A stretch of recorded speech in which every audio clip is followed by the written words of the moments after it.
جیسے ہی حضرت عثمان رضی اللہ عنہ مسلمانوں کے تیسرے خلیفہ بنے، مسلمانوں کی آپس میں ایک ایسی بحث شروع ہوئی جس سے پہلی بار پوری مسلمان امت کے ٹوٹنے کا خطرہ تھا، کیونکہ یہ بحث کسی اور بات پر نہیں بلکہ دنیا کی سب سے بڑی کتاب پر تھی، قرآن۔ رسول اللہ صلی اللہ علیہ وسلم کے زمانے میں مسلمان قرآن کو عربی کے 7 بڑے ڈائلیکٹس، 7 بڑے لہجوں میں پڑھتے تھے،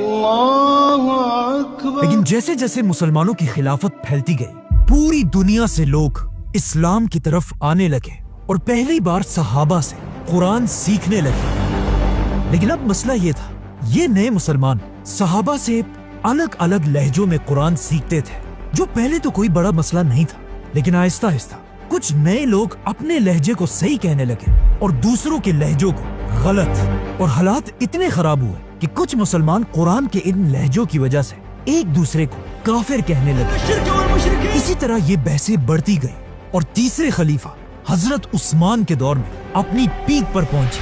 حضرت عثمان کے دور میں مسلمانوں نے یہ سارا علاقہ فتح کر لیا تھا اور اب مسلمانوں کی فوج تیزی سے آذربائیجان کی طرف بڑھ رہی تھی۔ لیکن وہیں آذربائیجان میں جب ایک دن مسلمانوں کی فوج نماز کے لیے کھڑی ہوئی، نماز کے فوراً بعد مسلمانوں کی فوج کی آپس میں ایک بہت ہی خطرناک بحث شروع ہوئی، جس میں مسلمان ایک دوسرے کے قرآن پڑھنے کے طریقے کو غلط کہنے لگے اور صرف اپنے لہجے کو اصل قرآن کہنے لگے۔ آخر یہ بحث اتنی بڑھ گئی کہ ایسا لگنے لگا کہ اب مسلمان پہلی بار ایک دوسرے کے خلاف ہی تلواریں نکالیں گے۔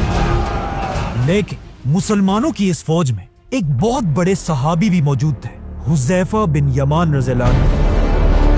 جب انہوں نے مسلمانوں کو اس طرح لڑتے ہوئے دیکھا، وہ اس بات سے ڈرنے لگے کہ کہیں آگے جا کر مسلمان فرقوں میں نہ بٹ جائیں، تو وہ اس جنگ کو چھوڑ کر تیزی سے واپس مدینہ میں خلیفہ عثمان رضی اللہ عنہ کی طرف روانہ ہوئے، اور مدینہ پہنچتے ہی اپنے گھر جانے کے بجائے وہ سیدھا حضرت عثمان کے پاس پہنچے اور ان سے کہا، یا امیر المومنین،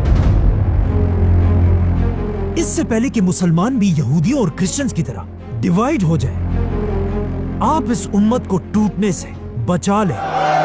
لیکن یہ کوئی پہلی دفعہ نہیں تھا کہ آسمانی کتابوں پر بحث ہوئی ہو، اس سے پہلے بھی ایسا ہو چکا تھا۔ دنیا میں 4 بڑی آسمانی کتابیں ہیں، تورات، زبور، انجیل اور قرآن۔ پہلی کتاب تورات ایک بہت بڑے پیغمبر موسیٰ علیہ السلام پر نازل ہوئی۔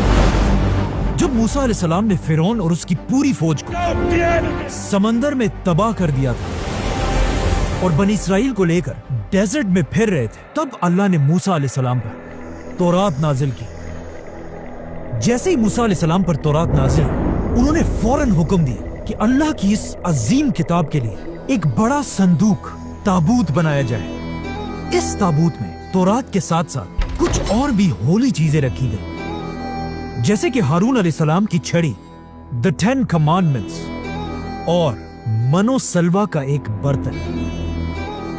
یہ تابوت بنی اسرائیل کے لیے اتنا ہولی تھا کہ وہ اس کی اپنی جان سے بھی زیادہ حفاظت کرتے تھے۔ اور آخر فلسطین کو فتح کرنے کے بعد بنی اسرائیل نے یہ تابوت اپنے سب سے بڑے ٹیمپل میں رکھا، اور اگلے 300 سال تک یہ تابوت اور تورات وہی پڑے رہے۔ لیکن آخر 300 سال بعد بنی اسرائیل کے فلسطین پر ایک بہت بڑے قوم نے حملہ کیا، جن کا سب سے بڑا واریر تھا جالوت۔ جالوت اور اس کی فوج بنی اسرائیل کو تیزی سے کرش کرتی گئی، اور فلسطین تیزی سے بنی اسرائیل کے ہاتھ سے نکلنے لگا، اور حالات اتنے خراب ہوئے کہ بنی اسرائیل کے علماء نے فیصلہ کیا کہ آج کے بعد ہر جنگ میں ہم یہ تابوت اپنی فوج کے سامنے رکھیں گے، تاکہ اس تابوت کی برکت سے ہم جنگ جیت جائیں۔ لیکن ایسا نہیں ہوا۔ جالوت کی فوج نے سب سے پہلا حملہ اسی تابوت پر کیا، اور موسیٰ علیہ السلام کے اس تابوت کو چھین کر اپنے ساتھ لے گئے، جس کے اندر اب تک دنیا کی پہلی اصلی تورات پڑی ہوئی تھی۔ آخر بنی اسرائیل کا ایک بہت بڑا بادشاہ ہے، داؤد علیہ السلام، جنہوں نے جالوت اور اس کی فوج پر حملہ کیا اور انہیں ختم کر دیا، اور موسیٰ علیہ السلام کے صندوق کو دوبارہ اس کی اصل جگہ پر رکھا۔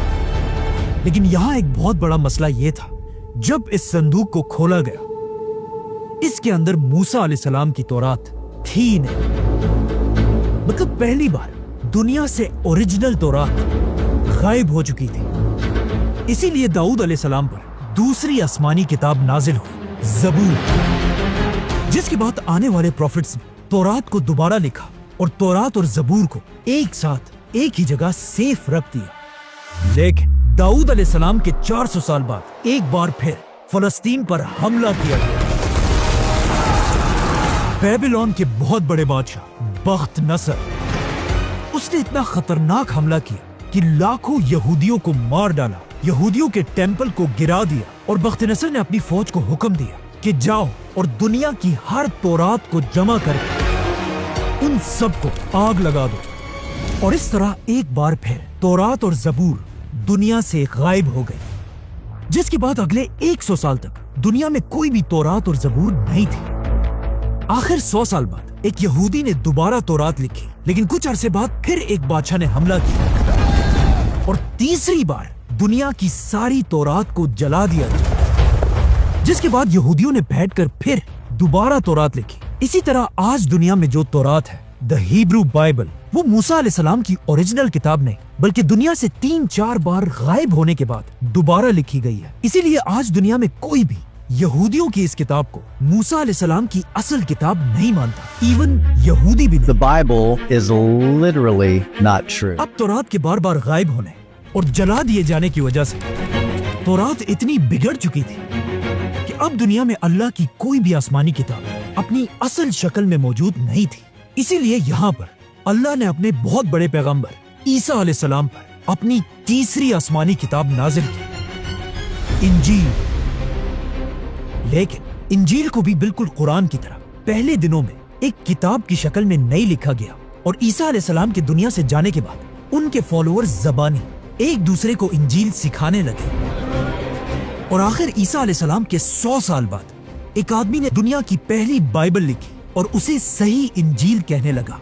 लेकिन इस आदमी की पहली इंजील को पूरी दुनिया के क्रिश्चियंस ने रिजेक्ट कर दिया और यहाँ से बिल्कुल तौरात और ज़बूर की तरह इंजील में भी कंफ्यूजन शुरू हुई, जिसके बाद हर तरफ लोग अपनी मर्जी से इंजील लिखने लगे और आखिर ईसा अलैहिस्सलाम के 300 साल बाद एक ऐसा वक्त भी आया कि दुनिया में हजारों डिफरेंट इंजीलें थी। इसीलिए ईसा अलैहिस्सलाम के 300 साल बाद दुनिया के सारे क्रिश्चियन स्कॉलर्स की एक बहुत बड़ी मीटिंग हुई, जिसमें उन्होंने खुद ही अपनी मर्जी से इन हजारों इंजीलों में से सिर्फ 4 इंजीलों को सेलेक्ट किया और बाकियों को रिजेक्ट कर दिया। इसीलिए आज के जमाने की इंजील बाइबल को ईसा अलैहिस्सलाम की सही इंजील नहीं कहा जा सकता, बल्कि इवन क्रिश्चियंस भी इसे सही इंजील नहीं समझते। तो अब तौरात, ज़बूर और इंजील तीनों आसमानी किताबें जब दुनिया से गायब हो चुकी थी, तो अल्लाह ने दुनिया में अपनी आखिरी किताब नाजिल की, कुरान। Muhammad, read. लेकिन बिल्कुल तौरात, ज़बूर और इंजील की तरह जब मुसलमान हजरत उस्मान के दौर में कुरान पर भी बहस करने लगे, उसी वक्त हुज़ैफा बिन यमान रज़ियल्लाहु अन्हु खलीफा उस्मान के पास पहुंचे और उनसे कहा, या अमीरुल मोमिनीन, इससे पहले कि मुसलमान भी बिल्कुल यहूदियों और क्रिश्चियंस की तरह अल्लाह की किताब पर इख्तिलाफ में पड़ जाए, आप इस उम्मत को बचा लें। लेकिन खलीफा उस्मान रज़ियल्लाहु अन्हु को इस मसले का पहले से ही पता था, क्योंकि इससे कुछ ही दिन पहले एक दिन मदीना में 2 बच्चे एक दूसरे को कुरान सुना रहे थे। इन दोनों बच्चों का कुरान था तो एक ही, लेकिन इनके कुरान का लहजा एक दूसरे से डिफरेंट था, जिसकी वजह से ये दोनों बच्चे आपस में लड़ने लगे। जब उनके टीचर्स को इसका पता चला, इन बच्चों के टीचर्स भी कुरान के लहजों पर लड़ने लगे। आहिस्ता आहिस्ता ये लड़ाई इतनी फैल गई कि ये मसला सीधा खलीफा उस्मान तक पहुंचा। तो अब जब मदीना से लेकर खिलाफत के बॉर्डर्स तक लोग कुरान के लहजों पर बहस करने लगे थे, तब हजरत उस्मान ने अपनी जिंदगी का सबसे बड़ा फैसला किया और मदीना के सारे बड़े सहाबा को मस्जिद नबवी में जमा किया और फिर रसूलुल्लाह सल्लल्लाहु अलैहि वसल्लम के मिंबर पर खड़े होकर कहा कि वक्त आ चुका है, पूरी दुनिया के मुसलमानों को कुरान के एक ही लहजे पर यूनाइट किया जाए। जिसमें कुछ सहाबा हजरत उस्मान के इस फैसले से खुश नहीं थे, लेकिन ज्यादातर सहाबा ने हजरत उस्मान के इस फैसले को सपोर्ट किया, जिनमें सबसे बड़े सहाबी थे फ्यूचर खलीफा हजरत अली रज़ियल्लाहु अन्हु। हजरत उस्मान रज़ियल्लाहु अन्हु ने एक लहजे का कुरान बनाने के लिए 8 लोगों की कमेटी बनाई और इस कमेटी का हेड उन्होंने ज़ैद बिन साबित रज़ियल्लाहु अन्हु को बनाया, क्योंकि ज़ैद बिन साबित कोई आम सहाबी नहीं, वो रसूलुल्लाह सल्लल्लाहु अलैहि वसल्लम के जमाने से कुरान की आयत लिखा करते थे। और हजरत अबू बकर रज़ियल्लाहु अन्हु के जमाने में ज़ैद बिन साबित रज़ियल्लाहु अन्हु ने पहली बार कुरान को किताब की शक्ल में लिखवाया था। ये दुनिया का पहला कुरान सबसे पहले अबू बकर रज़ियल्लाहु अन्हु के पास था, फिर हजरत उमर रज़ियल्लाहु अन्हु के पास, और अब हजरत उमर रज़ियल्लाहु अन्हु की बेटी उम्मुल मोमिनीन हजरत हफ्सा रज़ियल्लाहु अन्हा के पास था। तो हजरत उस्मान ने इसी कुरान को दोबारा मंगवाया और हजरत ज़ैद से कहा कि इसी कुरान को देखकर एक ही लहजे में कुरान लिखो, लेकिन वो लहजा कुरैश का लहजा होना चाहिए, क्योंकि कुरान असल में इसी लहजे में नाजिल हुआ था। जैसे ही कुरान एक ही लहजे में कंप्लीट कर लिया गया, हजरत उस्मान ने पूरी खिलाफत में एक हुक्म जारी किया कि जिस मुसलमान के पास भी कुरान के हिस्से पड़े हुए हैं, चाहे वो चमड़े, पत्थर या पत्तों पर लिखी हो, उन सब कुरान के हिस्सों को खिलाफत के हवाले कर दिया जाए। जिसके बाद पूरी दुनिया के मुसलमान अपने अपने कुरान के नुस्खों को खिलाफत के ऑफिसर्स के हवाले करने लगे। जब कुरान के ऑलमोस्ट सारे नुस्खे हजरत उस्मान के पास जमा हुए, हजरत उस्मान ने हुक्म दिया कि अब इन सब को आग लगा दी जाए। जैसे ही इन सब को आग लगाई गई, उसके बाद अब दुनिया में सिर्फ एक ही कुरान बाकी रहा, कुरैश के लहजे में लिखा गया कुरान। जिसके बाद हजरत उस्मान ने इसी कुरान के 7 कॉपीज बनाई और उसे खिलाफत के हर बड़े शहर की तरफ भेज दिया और पूरी दुनिया में ऐलान किया कि आज के बाद पूरी दुनिया के मुसलमानों का एक ही यही कुरान होगा।